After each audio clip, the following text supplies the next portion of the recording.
Located on West Union Street in Burlington, New Jersey, the Library Company of Burlington is refuge to many wandering souls.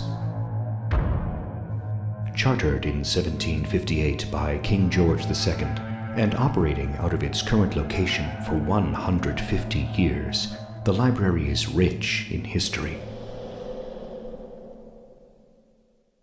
Oh, the history is just unbelievable. It is such a romantic history.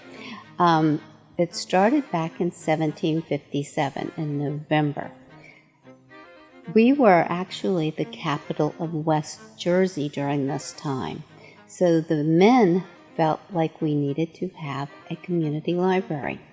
So back in 1757 of November, 60 men got together to form the Library Company of Burlington.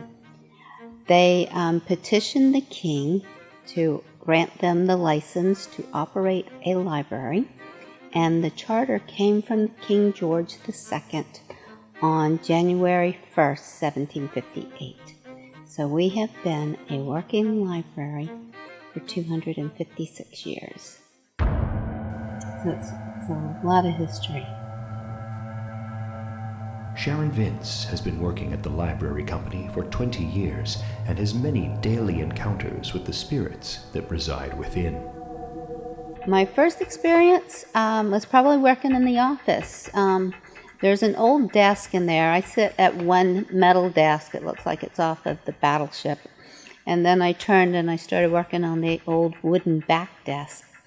And as soon as I turned around and started working, all of a sudden the hair on my neck and everything, just like went up. And I'm like, okay, I know you're in here. And all of a sudden then they bumped my arm of my chair twice. And I said, okay, I understand. It's your turn to work in the office.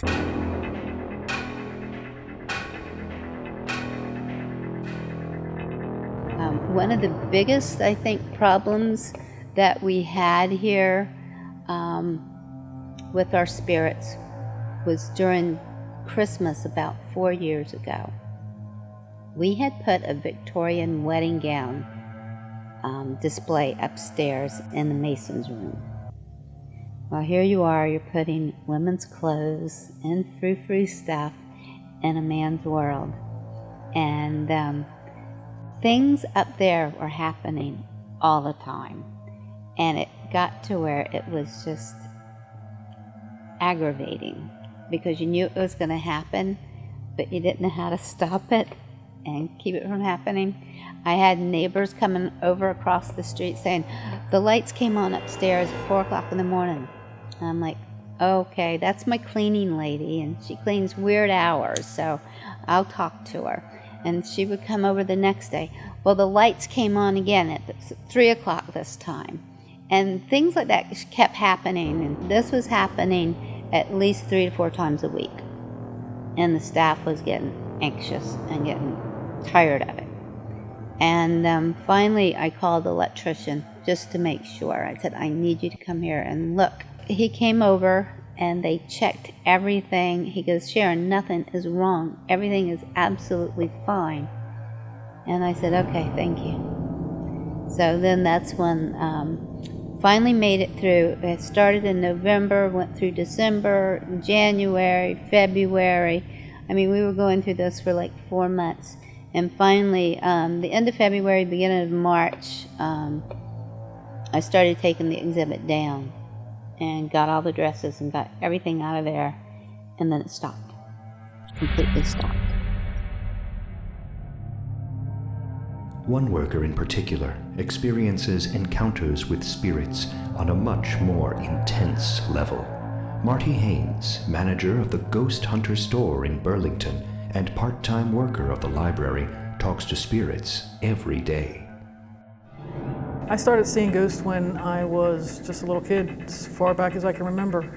My first experience was telling my mother that my great-grandmother had passed away. I actually had a dream that I visited her on a bridge, and she told me that she was okay and she was fine, let everybody else know. And she started walking back on the bridge, and I started to try and follow her, and she told me I wasn't allowed, I had to go back. So when I woke up, I told her that my great-grandmother had passed. but that she was okay. And my mother argued with me for about 10 minutes before they finally sent somebody over to check on her and found out that she was deceased. That was probably at the age of 4. From that point, we had moved into the house we lived in and then I grew up in for about 20 years. And I would lay in bed and my bed would move to the point where my parents would holler for me to get back in bed and I wasn't out of bed. They'd hear the bed actually drop on the floor. We had an A-frame house, so they had the drop ceilings in the middle, and I would watch people's faces be pushed through them, hands be pushed through them. I'd listen to scratching and stuff on the walls. And my parents told me first that it was just my imagination, that I was dreaming. And then they started sending me to different psychiatrists and medicating me until I told the one psychiatrist that his grandmother was upset with him for not showing up at the funeral. He took the medication away, told me to go home and never bring me back. To show us what it is like for her on a daily basis, Marti has agreed to take us to the basement to talk to the spirits that reside there. A little bit about Charlie. He was a caretaker here. We met him, first time I met him was about 8 years ago, doing a lecture here. And one of the investigators said I needed to come back and walk in this area and see what I picked up on. So I came back, and Charlie's very territorial, okay?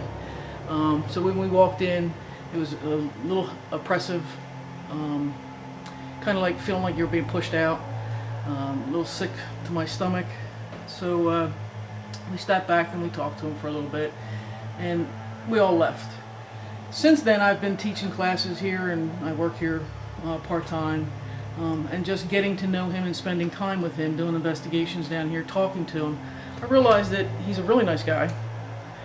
He really cares about the library, and he's really just worried about people coming in and taking advantage of the library. So basically, when I come in and talk to him, when I come in and do classes, I actually come down here, say hello to him first, tell him what's going on, what we'll be doing, you know. When we do investigations, I'll tell him we're going to bring people in to investigate, and if he wishes to help us out, that would be great. If not, we're okay with that too. And most of the time he does give us a hand, and he will lit up the equipment and give us EVPs and stuff like that, but he does get to a point where he's had enough, and once he says that's enough, I respect that and walk out. We've had people that didn't respect him and didn't walk out of the room. We've had people go out of here very sick, very nauseous. One gentleman, I thought he was having a heart attack from the energy back here. But for, I guess for the last 6 years teaching classes and being in the library, Charlie and I get along pretty well. All right, and one more time. The device that Marti uses to show us the spirit interaction picks up on the static energy in the room. Can you do it just one more time for me? It has been found that spirits can manipulate the static field to answer yes or no questions, or light the device up to let us know they are there. You getting tired already?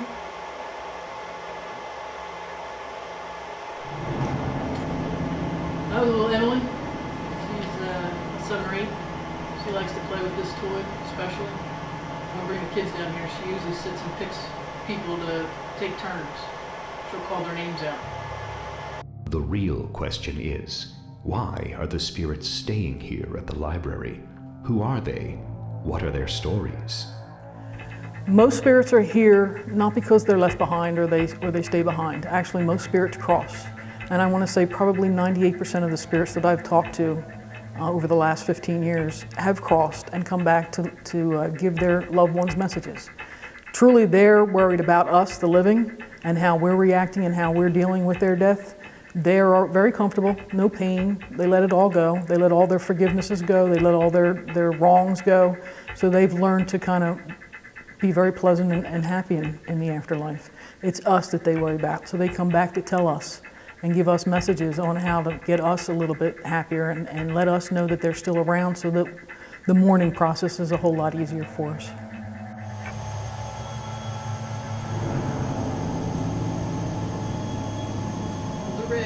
Many people do not believe the stories that Marti tells them of the spirits of the library. Thank you. I don't really push it. I simply say that there'll be a time when you realize that it's real, and you'll believe. But I don't push my belief system on anybody. I don't expect anybody to push theirs on mine. I simply say to them, you know, when I say, do you work with your angels? Do you work with the universal energies? And they tell me I don't believe in that stuff. Well, I simply tell them that they believe in you.